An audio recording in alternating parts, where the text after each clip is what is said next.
Putain, elle est où ma putain de vidéo là? Man, je vais clairement les appeler, man. Je vais les insulter, man. Apparemment, quand on vous parle normalement, ça fait pas remonter les infos, ça n'a pas d'impact du tout. Hein.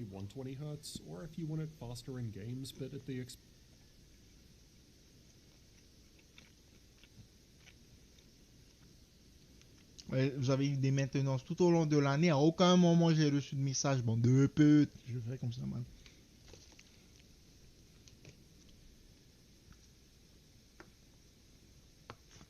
Vous êtes probablement la seule entreprise à ne pas faire de communication avec le client. C'est probablement ça. Vous leur soutirez juste de l'argent, c'est tout. À la fin du mois, il faut payer. Si ça paye pas, ça coupe. Et même si ça paye, ça coupe. Putain. Et je vais mitrailler, man, la commerciale, man. Elle va chialer, elle va vouloir rentrer chez elle. Elle va vouloir faire sa demi-journée, man. Ah oui, on est samedi, demi-journée, midi, ouais. Midi, elle va aller à la plage. Ah non, elle peut pas aller se relaxer, man. Obligé de rentrer chez elle, man. Sad.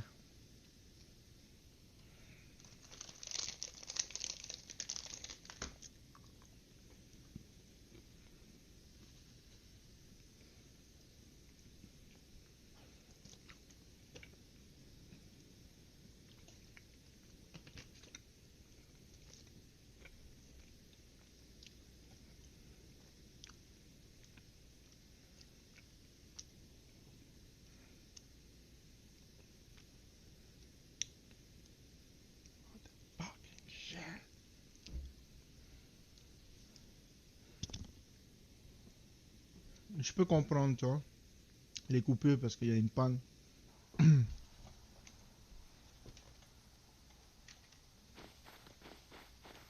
Ouais.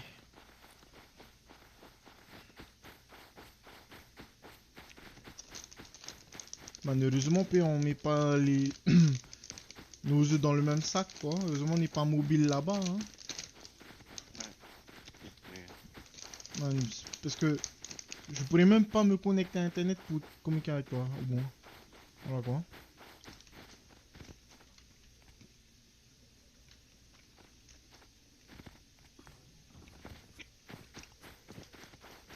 Trouver l'entrée.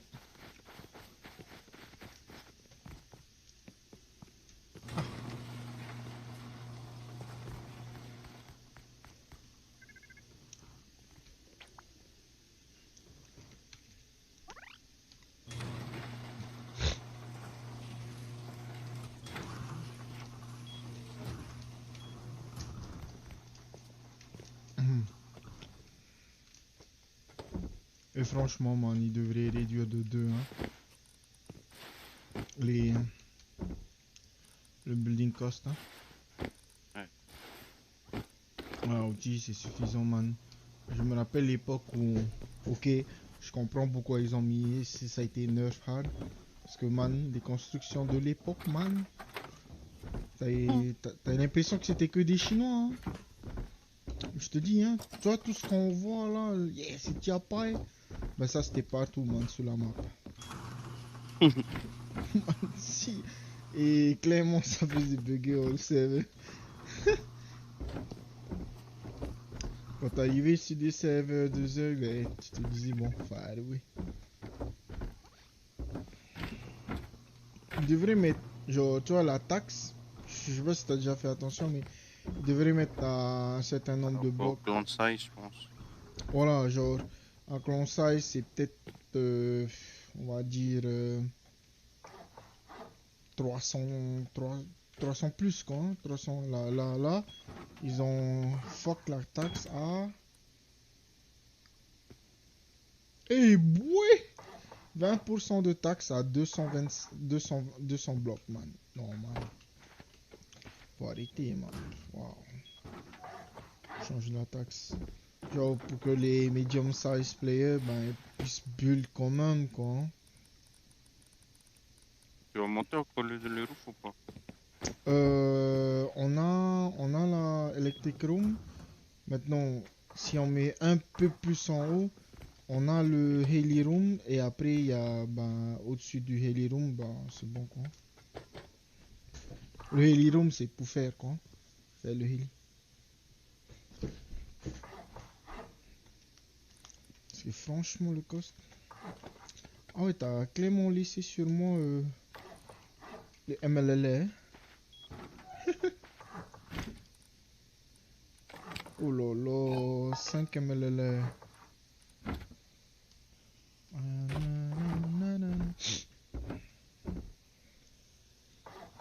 Dans 2 heures encore.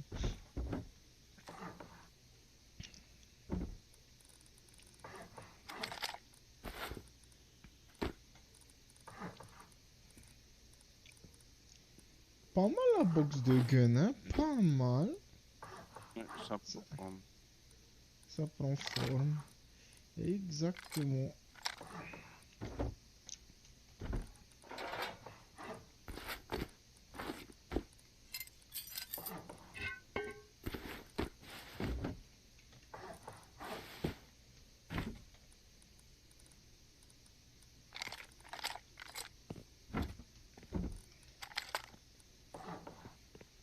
Et je vire les pistoles dehors.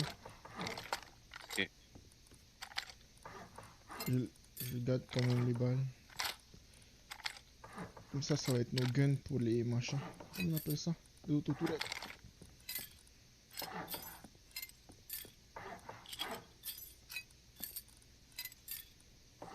Et ça fait... Oh man, l'espace dehors, l'espace. Lance-roquettes, ça...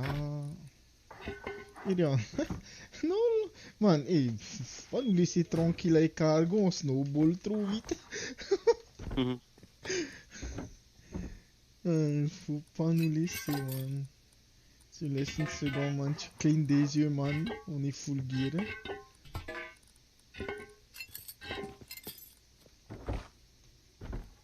Ah ouais.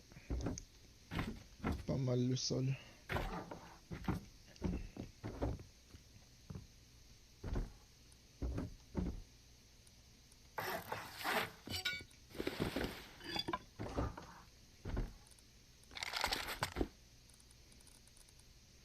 Bon, ben, on va dégager les EOK.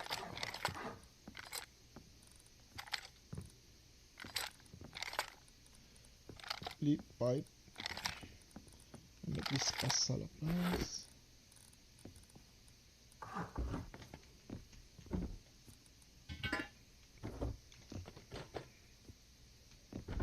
On va placer les double door.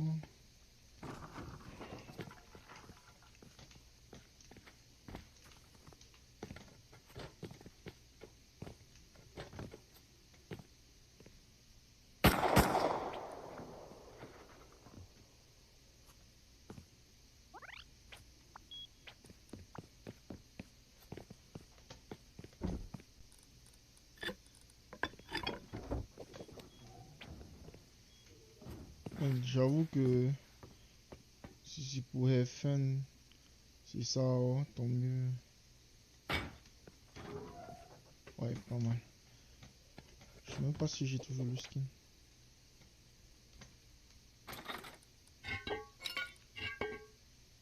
Et oui, j'ai toujours le skin. Waouh.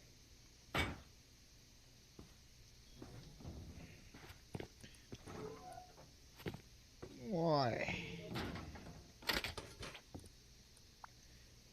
Mais je dis... Et ça bug. Non, Man. j'ai enlevé sans fait exprès. Ok.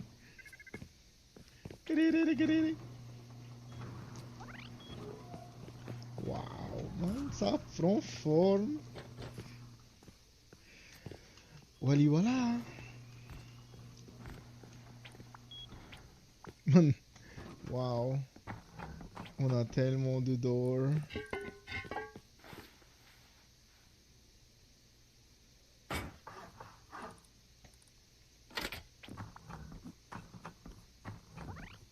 J'aime bien le nouveau système Last.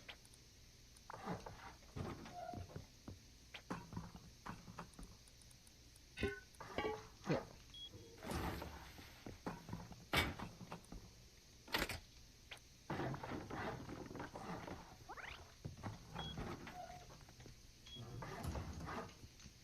Il est 11h, man. Waouh.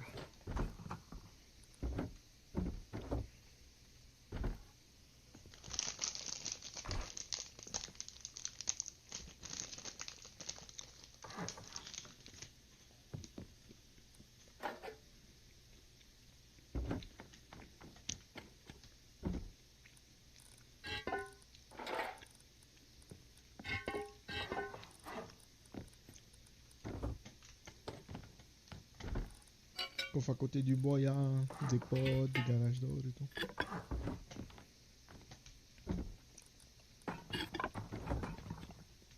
Ah,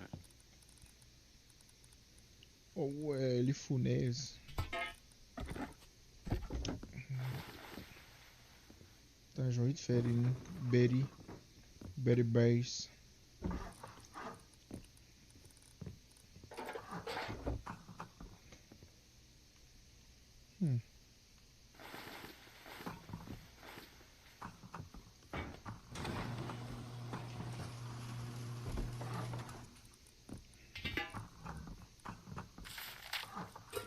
Je peux choper ça.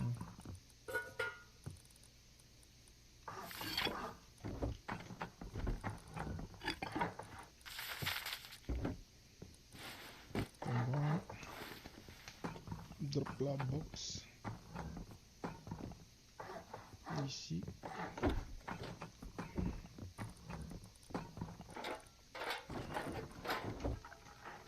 Mettre les trappes ici.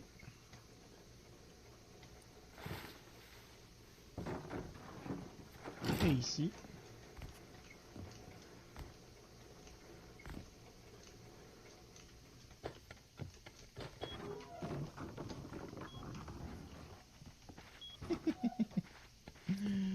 Oh là là, man. Dis-le, ça fait 2 jours qu'on est sur le serveur. Hein?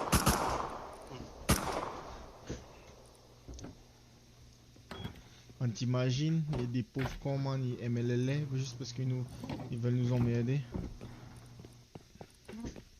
Comment on dit? Rage quit. c'est ça. C'est sur nos MLLM. Fini. Clear. Allez, stade dans 300 secondes. Comment on dit? MLE 300 secondes. Plus, man. Ça, les stats. Faut vérifier une famille. Faut juste qu'ils faut juste qu'ils trouvent pas les boats. En trouve le boat, ils savent, ils vont. Oh, ah bah c'est bon, le restart ça va enlever le boat. Ah bah non, on a un farouille. Ouais, c'est un phishing.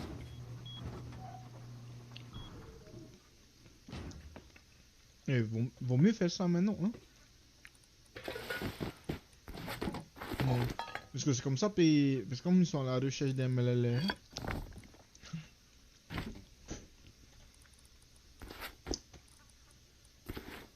Ça, easy, voilà. Easy bait.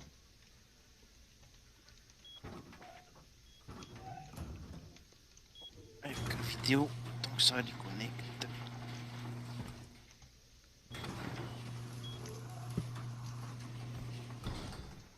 Bon, 2 heures le prochain cargo.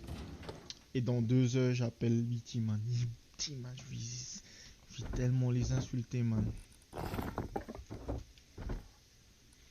Putain, j'espère que je vais toujours avoir la pêche au moment où je vais leur parler, quoi. Quand je vais commencer à élever la voix. Mais putain, bon pute.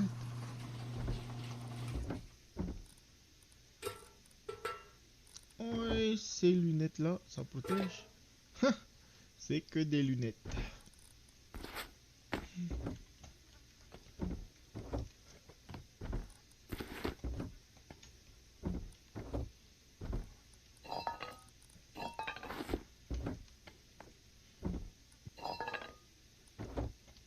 Il est loaded la base, man. Loaded. Ouais, man, c'est fucking loaded. C'est ça, man. Waouh.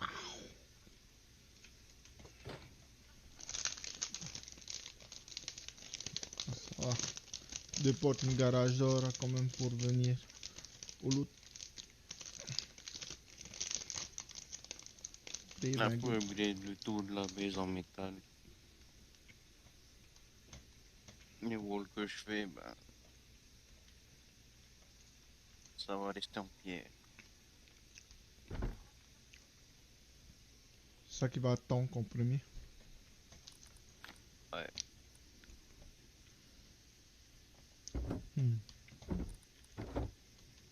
Je pense que si on met 3, c'est bon. Trop quoi. 3 some site. Seulement 2. Ça va être puissant. Même 4, hein, man. Généralement, je mettais 4, hein. Mais big base. Et les man. Est, ouest, nord-ouest. Est, ouest, nord, sud. Oh lolo, man, c'était ça. Hein. Les hélicoptères, man, ils pouvaient pas passer. J'imagine avec le Sam site, man. Il est incapable de passer, man. Machin, MLL.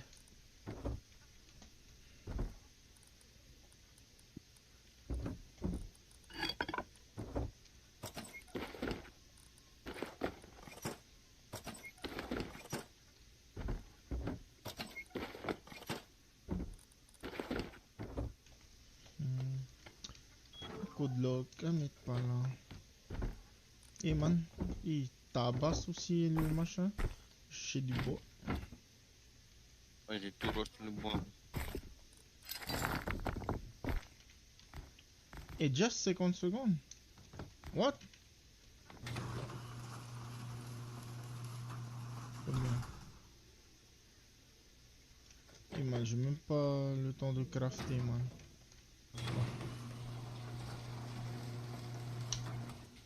Ah ouais, c'est wipe. Non, ils disent c'est pas web, c'est juste reconnexion.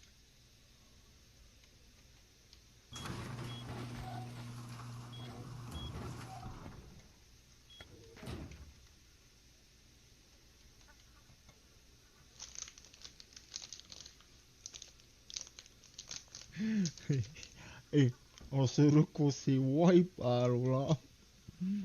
Et si c'est web, je vais dire que c'est. Fuck you. Fuck you.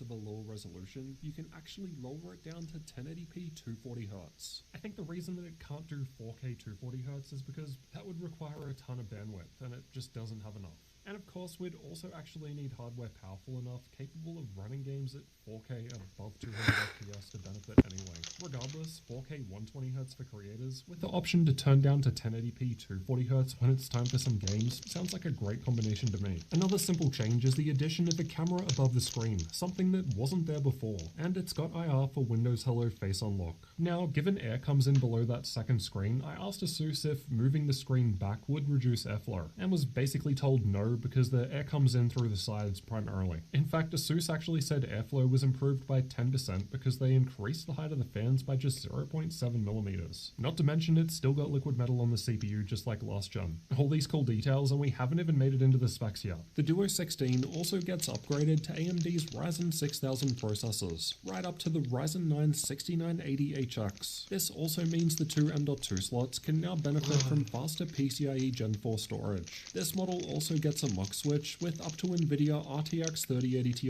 graphics, and it's using the new DDR5 4800 memory. Asus also mentioned that all of these cooling improvements allow them to run with higher power limits than before, so in combination with that new hardware, it sounds like this year's Duo 16 is going to be quite a beast. I believe last year the Duo 15 had an RTX 3080 with a 115 watt power limit, but it could boost up to 130 watts with dynamic boost. This year the power limit is 135 watts and then 15 watts on top of that with dynamic boost, so 150 total. The biggest performance gains will probably come down to the RGB lighting that's been added to the front just below the second screen though. The touchpad is also a little bigger, though there's only so much you can do there with this sort of design. Keyboard travel has also increased from 1.5 to 1.7 millimeters, so in theory a nicer typing experience. Now there is also the popular Zephyrus G15 and Zephyrus M16 gaming laptops, but unfortunately we haven't been provided with any details about these at CES. However, I have asked about them and was told that both models will be getting a mux switch along with new processors and new GPUs. So no big changes, but that still sounds like a pretty decent refresh. Oh, and apparently the same goes for the smaller Flow X13 too. So new CPUs and GPUs plus mux switch there as well. Alright, now with the Zephyrus lineup covered, let's talk about Strix. The Rog Strix Scar is another early model I've already got here. Unlike the previous machines, this one is based on Intel's 12th gen core processors with up to i9-12900H, so a 14-core 20-thread part with up to NVIDIA RTX 3080 Ti graphics. Unlike the Ryzen version of the Scar I reviewed last year, this 2022 version also gets a mux switch, and the new CPU also means DDR5 4800 memory too, fast PCIe Gen 4 storage, and the latest Wi-Fi 6E. For the screen, we're looking at 1440p 165Hz or 240Hz, as well as 1080p 300Hz or 360Hz on the largest 17-inch model. Unlike other Asus models this year, the Scar seems to be the only one still lacking a camera above the screen. I've been told that they had very few requests for a camera in the Strix series, and it's one of the few chassis designs that isn't new for 2022, so maybe we'll see it in a future redesign. The arrow keys this year are a little smaller, but the trade-off seems to be that the right shift is larger compared to last gen. The interior is slightly different, still translucent on the top right so you can see some of the internals, but now there's a stripe separating it. Apparently the rubber feet underneath are improved. I don't recall issues last year, but yeah, it was difficult to intentionally slide it on my desk. Perhaps most importantly of all, the Scar still has the RGB light bar along the front and some of the left and right sides for maximum FPS in games. Unfortunately, the light bar still requires the bottom panel to be attached to the motherboard with 2 ribbon cables. I was kind of hoping that this would change because people have told me that when they open their Scar laptop, they've broken the cables just by pulling off the panel and not being aware of those cables. I mean, even after writing that part into the script, I still took this laptop into this room earlier today and pulled off the panel and completely forgot about them myself.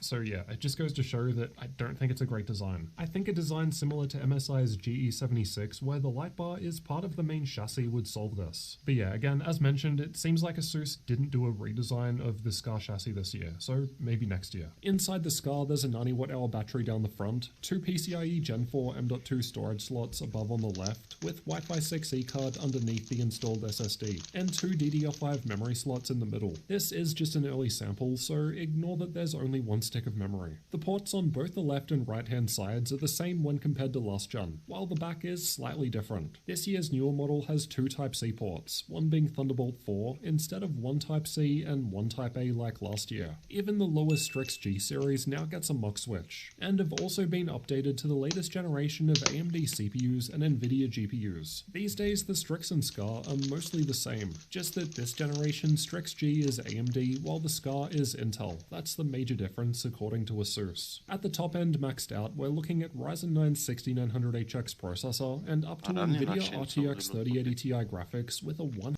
C'est quoi? La chaîne soupe, on a ramené. C'est qu'on a rien. Ouais, j'ai pris. Nice. J'ai pensé à ce moment-là où on va se demander s'il y a une chaîne saut quelque part. Pas apprendre. Go apprendre, ouais. T'as pris aussi les lance-roquettes?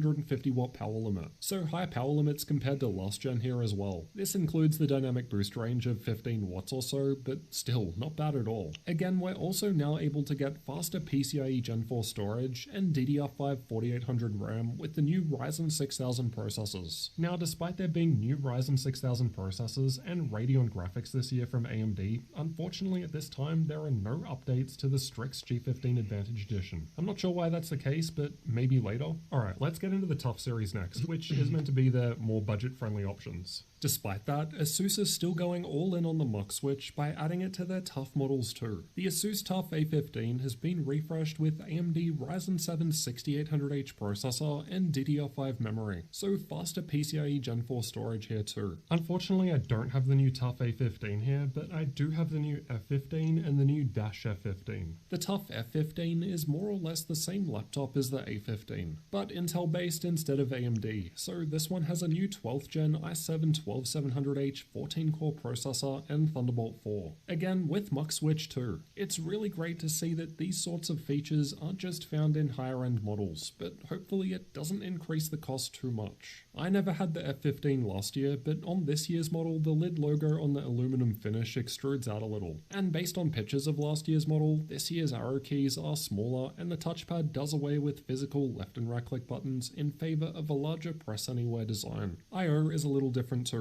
The right still has one USB Type-A port and air exhaust and Kensington lock, while the left side has the power input, Ethernet port, HDMI, two Type-C ports, a USB Type-A port, and 3.5mm audio combo jack right down the front. We've also got air intake vents directly above the fans. Inside we've got a 90Wh battery down the front, two PCIe Gen 4 M.2 storage slots above on the left and right, with the new Wi-Fi 6E card underneath the SSD on the left, and two DDR5 memory slots towards the center. Now, separate to the F15 that we just went through, I've also got the Dash F15, so not confusing at all, but they are different machines. Last year the TUF Dash F15 had a quad-core processor that I didn't review too well. The Dash F15 has a smooth lid unlike the F15, and the Dash is also slightly thinner. This is probably why it's listed with a 10-core 16-thread i7 12650H processor at best. Less than others we've covered so far, but still far better than the 4-core 8-thread version of last year. I mean, just think about it. Now the Dash F15 has the same 16 thread count as what we'd see in a best case top-end gaming laptop from last generation, thanks to Intel's hybrid P and E-core architecture. GPU power limits are also boosted, apparently up to 105 watts.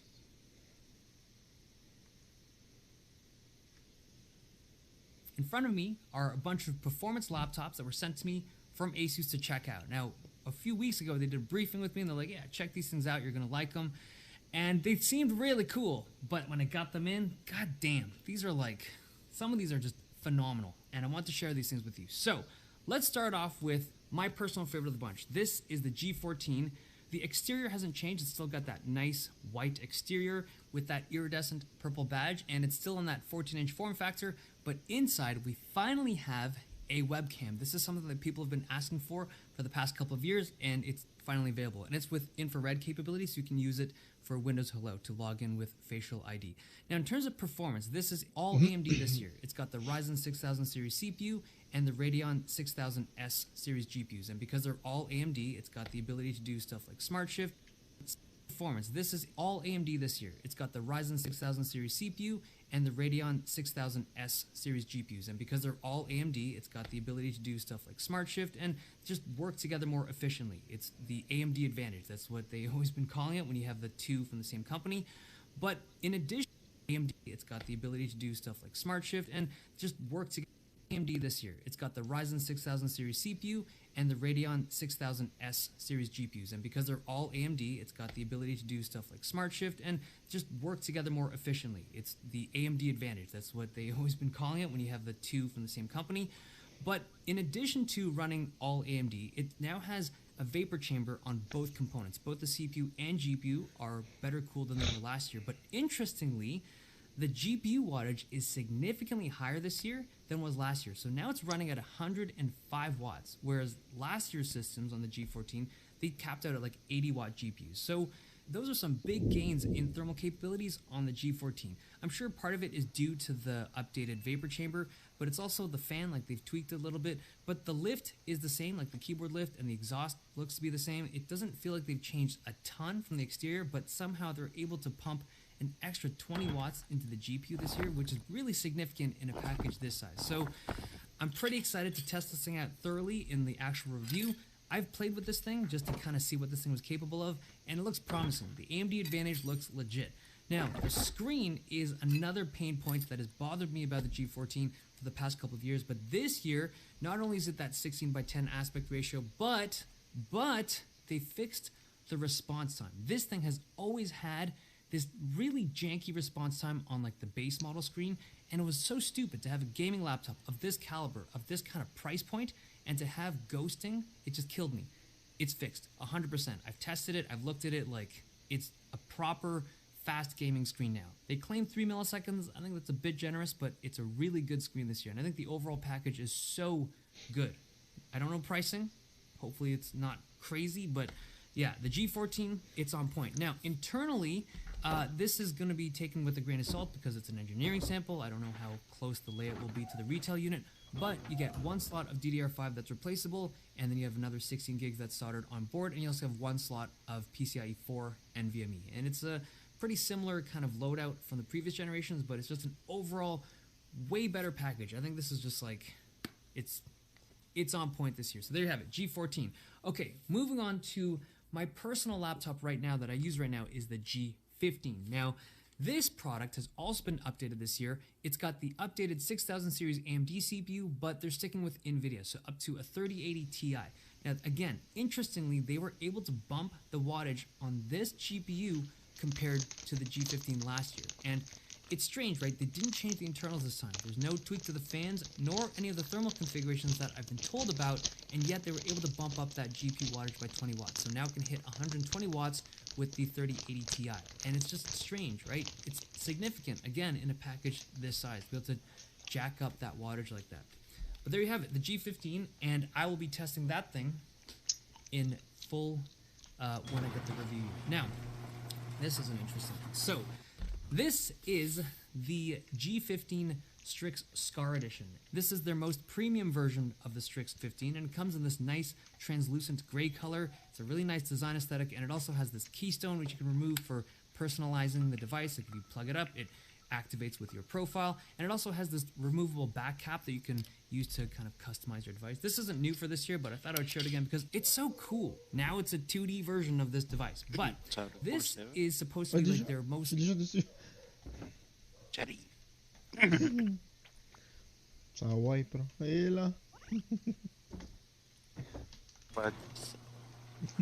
powerful gaming device in the Strix series, right? It's like the competitive esports gaming laptop.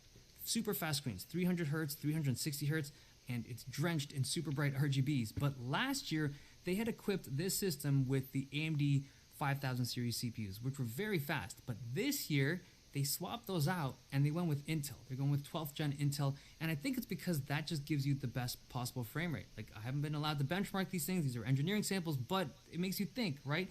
If they're going for a device where every frame matters on 360 hertz screens, they would go with the fastest possible CPU. And clearly, they went with Intel for a reason. I'm just saying. Now, the screen is still a 300 hertz panel on the 15-inch model, but this year, it has a mux switch. Now, normally I don't get too sweaty about mux switches on devices just because the games that we're playing plus the resolutions we're playing at doesn't make a huge difference for a lot of games. But on this device, I mentioned it last year because this is that type of machine. And it's for people playing those types of games where mux switches make a huge difference. So, finally has it, thank goodness. And because it's an Intel chip, it's got Thunderbolt, it's got all the Intel stuff. The keyboard is also something that has been tweaked this year. So last year they had an optomechanical keyboard, which I thought felt nice, but it bumped up the price of that machine. It was too expensive. It priced itself out of the competition because so many other companies could offer something similar in terms of performance at a better price. But it's gone this year. It's a regular keyboard, hopefully a more competitive price. And it can be equipped with a 3080 Ti that's also running at higher wattage than the previous stuff. Internally, we've got 2 RAM slots, 2 drive slots, and you still have the ribbon cables that you need to detach from the motherboard, which I would have liked to see them switch to a more elegant solution, like some kind of pogo pins or something, so you don't have to unplug stuff every time. But there you have it, the Strix Scar G15. Okay, next up, oh man, this is a really cool device. So I did the briefing for this thing like 2 or 3 weeks ago, and I remember thinking, okay, it's kind of cool, but I want to see it in person. And I get it in person, and it's like, oh my god. This, to me, is the coolest gaming device that Asus has put out in several years. So this is a gaming tablet, for lack of a better term. It is a tablet that has a very capable CPU and GPU in there, but it's only 12 millimeters thin. And I actually think this is going to be the world's thinnest device that has the i9 12900K in it. It's super powerful for a tablet. It comes with a keyboard, and if you want to, you can connect this thing to an external GPU. So you can use the proprietary Asus connection, like that XG mobile connection that we saw from previous generations. It'll connect right up to here, or because it's an Intel chip with Thunderbolt 4, you can use a Thunderbolt 4 connection. But if you think about it for a second, this type of product, like a 12 millimeter thick tablet with an Intel i9 chip in it, would have been impossible before. Like, can you imagine? Like, there's no way you could get a product this thin that had an i9, at least one that was cooled properly, right? It was impossible before, and they have one. Now, I get it in, I plug it up, and I'm blown away. Like, it's so weird to see Overwatch running at over 120 frames per second on a tablet. Like, that's just not a thing, and now it is. The fans were also surprisingly quiet. Like, they're right on the back of the system, and you would assume that on a device like this that's got a powerful chip in it, the fans have to be running at full tilt just to be able to keep this thing from catching on fire, right? But it's quiet. Like, not silent, but I don't know, my guess is 30, 35 decibels. It's a quiet system. I don't know how long it... Là, juste à côté. Ouais. Faut pas installer notre compound d'abord ou...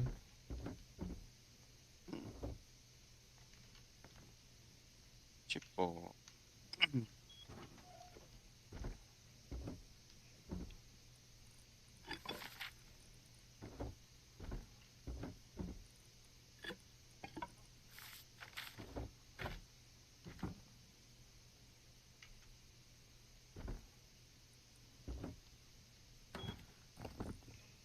can maintain a boost clock. Again, I'm not benchmarking and testing this stuff. I'm just like playing a casual game of Overwatch. But yeah, man, this thing is, it's something special. Now, on the